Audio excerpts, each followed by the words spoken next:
Donald and Melania just made big announcement about Barron after months of rumors. Among the torrent of slander thrown around about a child who has done nothing to deserve such hate, there's one rumor which has lingered for several months now that Barron Trump's parents have just made an announcement about. There's been a lot of speculation about Barron's new life in Washington, D.C., after he spent the first few months of his father's presidency at his original home in New York City. Melania Trump's first priority is rightfully on her son's well-being, and now it seems she's made another incredible decision with attention to what's best for him. School is back in session and Barron began the 6th grade today. While other presidents' children went through grade school while their father was in office, Trump's son will be the first to attend classes where he showed up for his first day today. Barron Trump, the 11-year-old son of President Donald Trump and First Lady Melania Trump, will attend the private St. Andrew's Episcopal School in Potomac, Maryland, the Chicago Tribune reported. The White House had planned to hold off until summer to make the announcement, in part because of concern that St. Andrews might become the site of protests while school was still in session. But parents began to ask questions and express security concerns as rumors surfaced, and school leaders decided to tell their community on Monday in a letter, the Tribune's report continued. Melania isn't just closely involved in her son's life, she's also hands-on with his new school. After choosing St. Andrews, Melania put out the following statement: "We are very excited for our son to attend St. Andrew's Episcopal School. It is known for its diverse community and commitment to academic excellence. The mission of St. Andrews is to know and inspire each child in an inclusive community dedicated to exceptional teaching, learning, and service, all of which appealed to our family. We look forward to the coming school years at St. Andrews." Barron comes from a family with impressive educational backgrounds and is following in the footsteps of his adult siblings already. His education, development, and overall happiness are so important to his hands-on mom that she personally picked out the best school for Barron, rather than simply sending him to where other presidents' kids have always gone. The first time he made history was when he moved into the White House as the first son to live there since 1963, when John F. Kennedy was president and his junior was a toddler. The sky is the limit for this 6th grader, with parents like his and the awesome education he's going to get at his new school. He will hopefully have an awesome experience.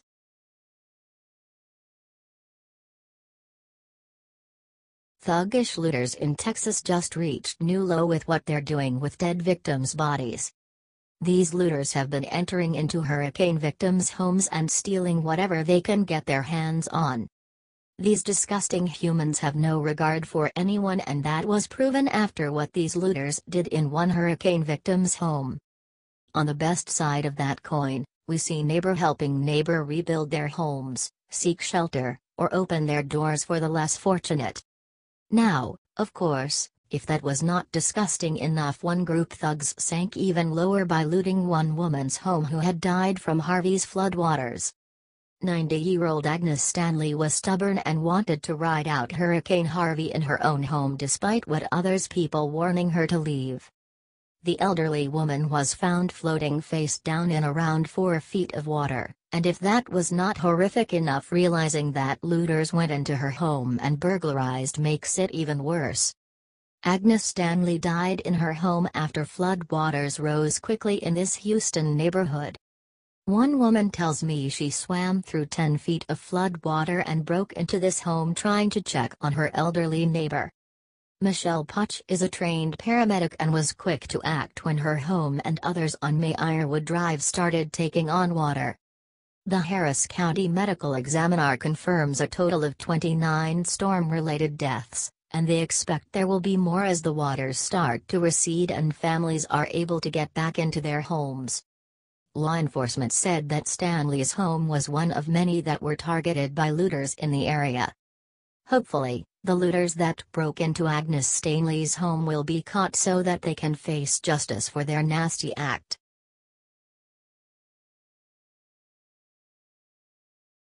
Hateful Kopernik loses it in huge public tantrum. Here's shocking reason he went into a fit. If you've been following the drama of the career of Kopernik, you know that he's had a few bumps in the road lately. As absurd as that might seem, many have jumped on board with him, but none of his fellow players have suffered the same career setbacks as Kopernik. Kopernik wants to paint himself as a victim, but according to one former coach, he's not playing football right now because he's just not a good enough football player. The former 49ers coach talked to The Score about what might be holding Kopernik back. Steve Logan, Kopernik's quarterback coach in 2015, says he likes the quarterback as a person, calling him a good kid, but that the pivot's success is dependent upon playing in a run-based scheme. It has everything to do with his ability to play in the pocket, Logan told 99.9 FM The Fan about Kopernik's lack of a job, according to Pro Football Talk's Darren Gant. Logan didn't give Kopernik much credit, comparing his descent from Super Bowl starter to unwanted free agent to Blake Bortles becoming a borderline starter after his 35-touchdown season in 2015. This just gets better and better. It's crossed many people's minds that maybe Kopernik's inability to land a place on a team was more than just his political leanings. It's a very ignorant statement that if you don't agree with what's going on here and that if you want justice and liberty and freedom for all you should leave the country, Kopernik said. On the surface of the argument, Kopernik comes across as the humanitarian warrior for social equality and justice. When Kopernik talks about social injustice and people of color, is he talking about his own experience in the context of his former multi-million-dollar salary and personal assets? America has been very, very good to Colin Kopernik and to many other high-profile people of color. Kopernik accuses Trump of being guilty of broad historical ignorance. To me, as a patriot, Kopernik's actions are despicable, but you've got to admit that as a PR move his kneeling was one of the best things that he could have done for himself.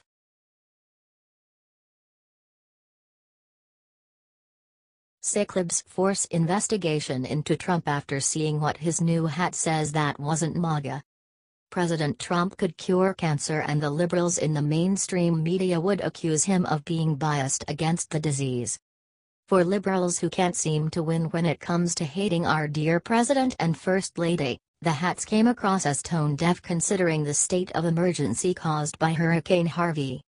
Let's take their messiah, former President Barack Hussein Obama, as an example. The former president amazingly managed to increase his net worth by a whopping 438% over just 8 years, since he first ran for office back in 2007. How did these two charlatans manage to gather so much wealth? The president makes $400,000 per year and the First Lady makes nothing. Newsweek reports, there are valid reasons to be concerned by a president's earnings, including after their tenure in the Oval Office. How could it be that Obama, the smooth-talking Democratic candidate in 2008 who slammed Wall Street greed and resonated with the working class in a way his party has since been unable to authentically recreate, is living his post-presidential life like an elitist one-percenter? Obama will receive an annual pension of over $200,000, after vetoing a bill passed by Congress in 2016 that would have capped each former president's pension to that threshold. Virtually every single president in modern American history has earned serious cash following their time in office. We struggled to piece together the resources for mortgages for houses, for Chelsea's education. It was not easy. The Clintons, as well as former President George W. Bush, earned millions following their time in the People's House, receiving six-figure checks for Wall Street speeches and book tours.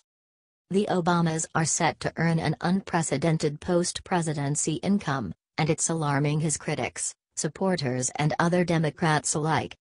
The influence of money, I describe it as a snake that slithers through Washington. But don't take her word for it. Obama once told his supporters he wasn't tied up in corporate interests or the snake-like stronghold bankers and investment firms seem to have over many elected officials in the U.S. I did not run for office to be helping out a bunch of fat cat bankers on Wall Street, Obama said in 2009. Yeah, liberal media, let's worry about what kind of hat the president wore and what kind of shoes the First Lady sported while boarding Air Force One.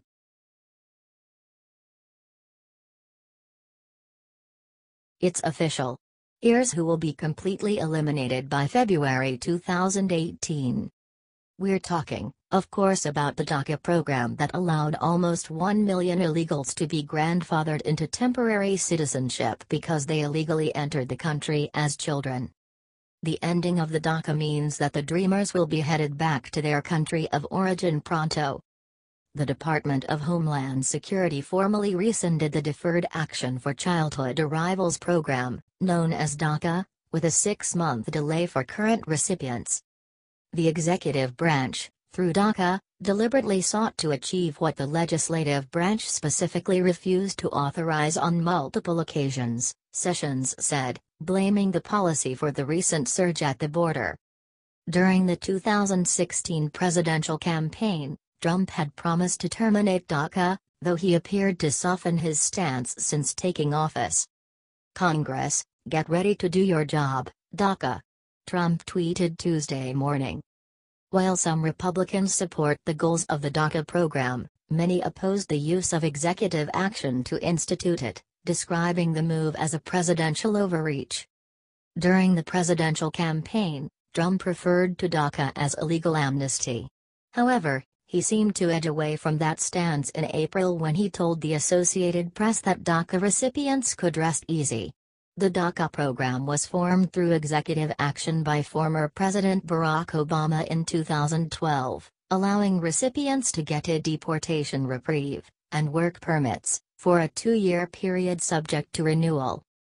Under the program, individuals were able to request DACA status if they were under the age of 31 on June 15, 2012, came to the U.S. before turning 16 and have continuously lived in the country since June 15, 2007. Prepare yourself, there will be sob story after sob story about the DACA dreamers who've come to the United States and made good, or done good things for others while they were here. What's funny is, Obama himself said that DACA was temporary and not a path to citizenship or amnesty. Let's just assume, for the sake of argument, that those are the only people who are staying here under DACA. The question that we have to ask ourselves is, why are they here? The most obvious answer is that these 800,000 people are here to make their own lives better.